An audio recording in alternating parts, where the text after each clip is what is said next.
Boa tarde, eu me chamo Pamela e eu vou falar sobre a Etiópia no projeto do BRICS.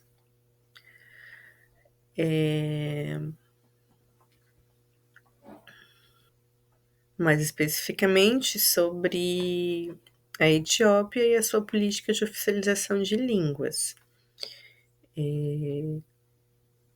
É um trabalho sob orientação do professor Giovan Miller de Oliveira. Nesse início, eu vou falar um pouco sobre alguns dados gerais da Etiópia. A Etiópia, ela é um dos países mais antigos do mundo e é o único da África que nunca foi colonizado por completo.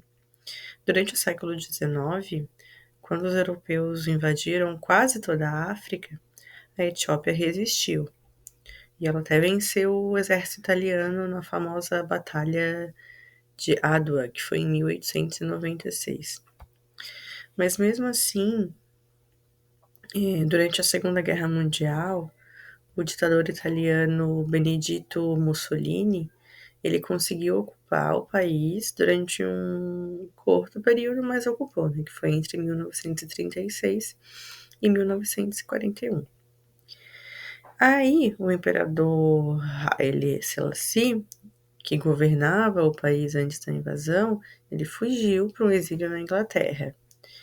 Lá, ele se organizou, pediu ajuda para as forças britânicas e ele conseguiu, com essa ajuda, voltar ao poder em 41, expulsando os italianos.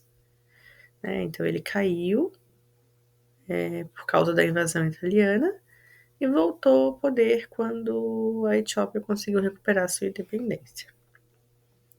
Falando um pouquinho sobre o governo de Haile Selassie, que foi de 41 a 74, né, mais de 30 anos. Então, depois que ele voltou, ele tentou modernizar um pouco o país, ele criou escolas, uma constituição e fez algumas reformas também. Mas mesmo assim, era um poder que continuava muito concentrado na mão do imperador e da nobreza, e a população, a maioria da população, vivia no estado de pobreza. E aí, nos anos 70, a Etiópia enfrentou crises econômicas, muita fome, desigualdades, enfim. E aí o exército ele começou a se revoltar. Tiveram protestos de estudantes, trabalhadores, soldados também, exigindo que mudanças políticas fossem feitas e o fim da monarquia. E aí, em 74, o imperador ele foi deposto por um golpe militar. E por que que ele caiu? Né? O país estava em crise, resumindo, o povo já não estava mais aceitando a situação econômica que eles estavam, e essa monarquia já não atendia mais as necessidades. E aí o exército, com poder de armas, enfim, poder bélico, aproveitou que a insatisfação da maioria da população e tomou o poder. E aí esse regime militar socialista, ele perdurou de 74 a 1991. Depois da queda desse imperador, o poder foi tomado por um grupo de oficiais do exército, que era um exército chamado Derg, que foi liderado pelo Mengistu Haile Mariam. O Derg, ele dizia querer justiça social e igualdade, inspirando-se na ideologia comunista da União Soviética. Eles chegaram a criar uma nova Constituição em 87 e transformaram o país na República Popular Democrática da Etiópia. Na prática, o governo era ditatorial e violento. Ele controlava a imprensa, as línguas e as religiões. Milhares de pessoas foram presas no processo, foram torturadas, mortas até durante todo o período que foi conhecido como Terror Vermelho. E o país enfrentou fome, guerra civil e isolamento internacional. Durante esse tempo, vários grupos étnicos começaram a lutar contra o governo, especialmente nas regiões de Tigray, Oromo e Eritreia, que aí mais tarde se tornaria independente. E aí, esses grupos formaram a Ethiopian People's Revolutionary Democratic Front, que foi a EPRDF, que é uma frente de resistência. Então era um regime autoritário, não era popular, e por conta de diversas guerras internas ele foi se tornando enfraquecido. Paralelo, a economia estava arruinada, e o apoio da União Soviética, que como perdeu a Guerra Fria, acabou. Né? Não tinha mais investimento, enfim. E aí, em 91, o Derg foi derrotado e o Mengistu fugiu para o Zimbábue.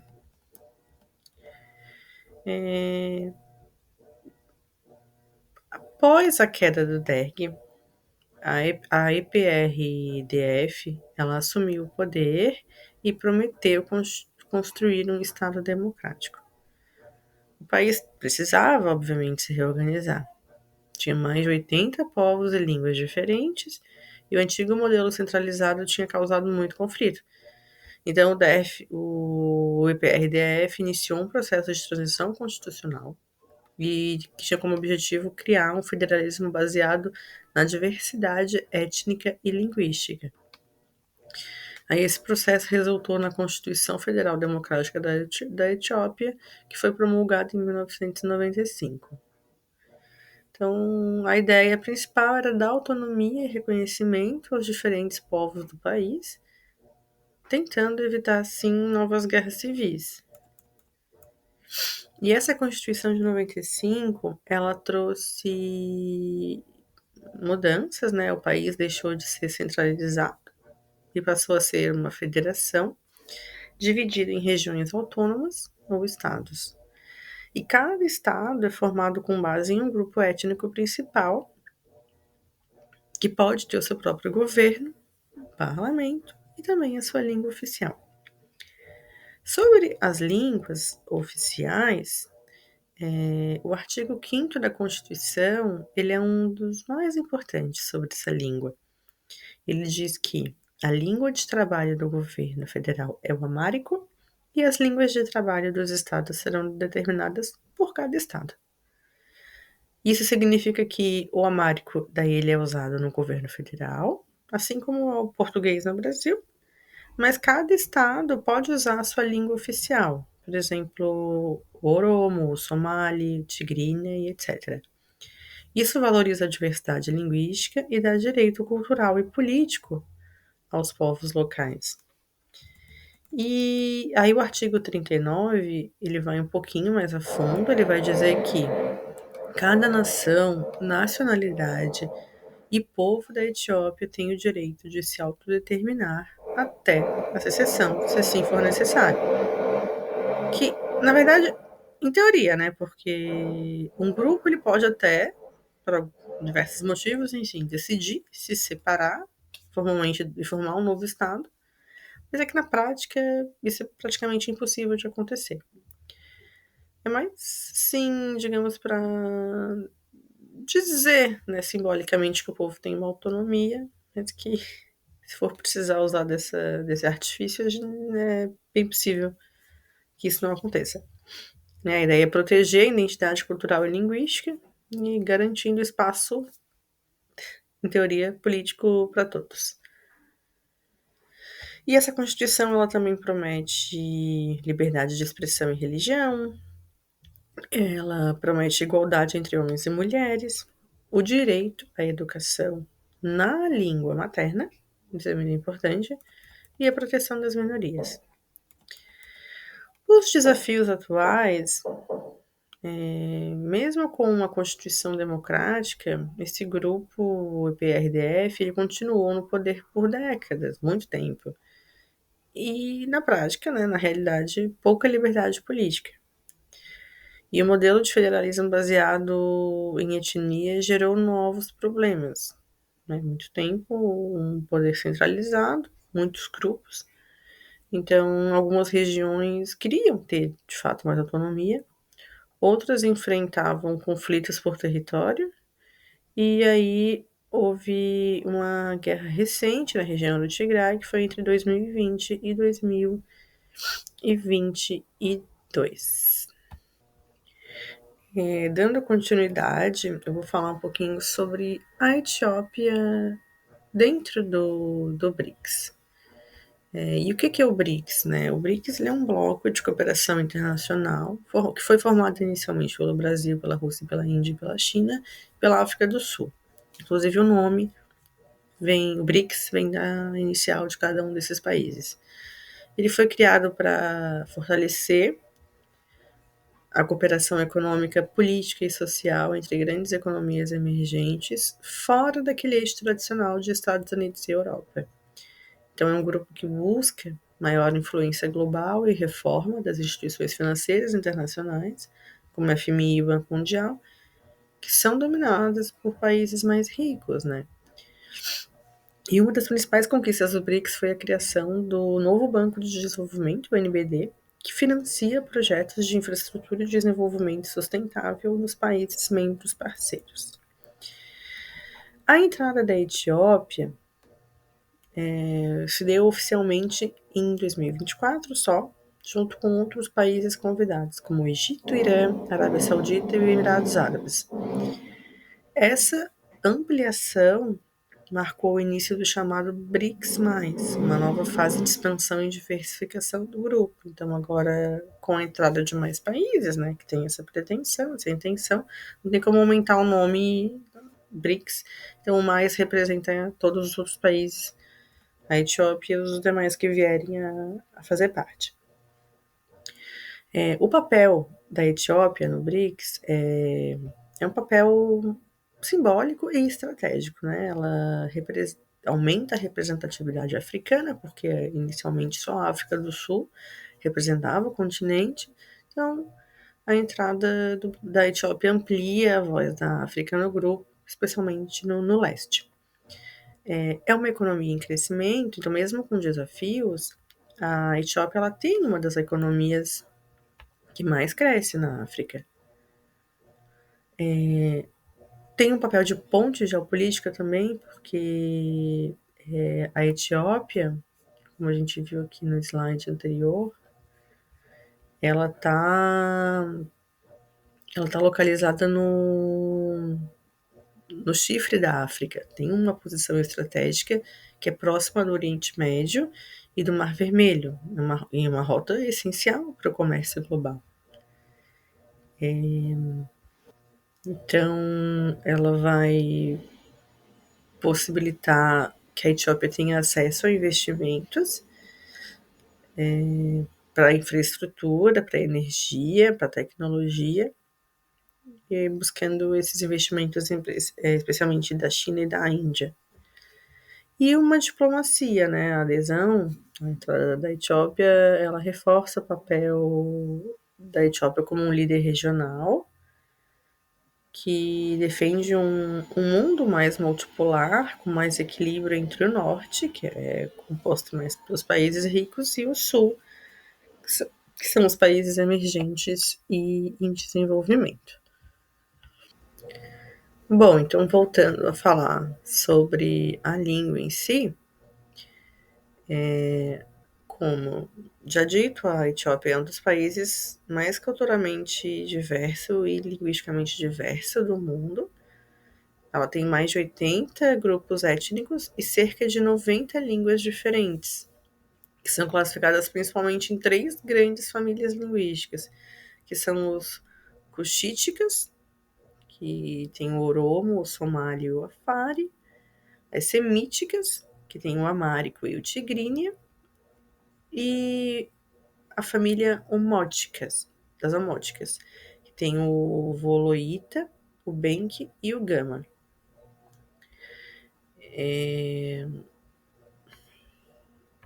Bom, então, antes de 74, tudo era muito centralizado, inclusive a língua. Só tinha uma língua que era reconhecida oficialmente, que era o amárico, que era a língua do Estado, da escola e da elite. E foi imposto como uma língua da administração pública, do exército, da educação, dos documentos oficiais, de toda a população. E mesmo sendo falado só por apenas aproximadamente 20% da população, o amárico ele era tratado como uma língua de unidade nacional. Aí, em 74, com o regime militar, continuou centralizado, como a gente viu, né? O poder se manteve centralizado. Ele, em teoria, né, promovia, divulgava, vendia essa questão da imagem, da igualdade entre os povos, mas na prática, não, né? E com relação à língua amárico, ele continuou dominante. As escolas seguiam usando o amárico como a língua principal. A identidade linguística dos povos não era a prioridade de fato.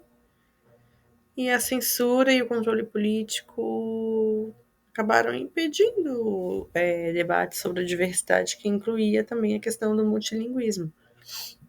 Porque o DERG, ele via, esse grupo militar, ele via a unidade linguística como uma ferramenta para fortalecer o Estado socialista. E aí é de se imaginar, né? E de fato aconteceu que essa padronização, ela forçou, a padronização forçada, ela provocou ainda mais a resistência dos outros grupos. Os grupos começaram a lutar por direitos culturais, linguísticos e políticos. E aí, em 91, quando o DERG cai, ele tem essa virada para o federalismo linguístico, o EPDRF assumindo o poder mudou completamente, porque ele era formado por movimentos étnicos que defendiam, né, a autonomia cultural e linguística. E aí, a partir desse período de transição, começou a se discutir uma nova Constituição, e aí que ela refletisse também a multicultura, as diversas culturas do país, o multilinguismo do país, e, e que não fosse uma nação de uma língua só. E aí foi a Constituição, na verdade, né, de 95, que foi a representação do marco do multilinguismo, porque ela determinou, como a gente viu, que todas as línguas e os povos são iguais e têm os mesmos direitos. Então, com o artigo 5, que é o artigo relacionado à língua, o amárico continua sendo uma língua importante, ela é a língua de trabalho do governo federal, ou seja, os documentos oficiais no parlamento, nos tribunais, a comunicação entre os estados, tudo se dá em amárico. Mas cada estado ele pode escolher a sua língua como língua oficial. E aí, como exemplo, a gente tem a Orômia, que tem a língua oficial Oromo, o Tigray, que tem a língua tigrínia, o Somali, que tem a língua Somali, e o Afar e a Afar, que tem a língua Afar como língua oficial. E um outro marco jurídico importante também, né, um outro artigo importante relacionado a essa questão da língua é o artigo 39, que ele fala sobre o direito à identidade, à língua, à cultura, ele vai um pouco mais a fundo, né? E ele diz que cada nação, nacionalidade e povo tem direito a preservar e desenvolver a sua língua, ensinar a sua língua materna, usar a língua em tribunais e serviços públicos e ter autonomia cultural e administrativa.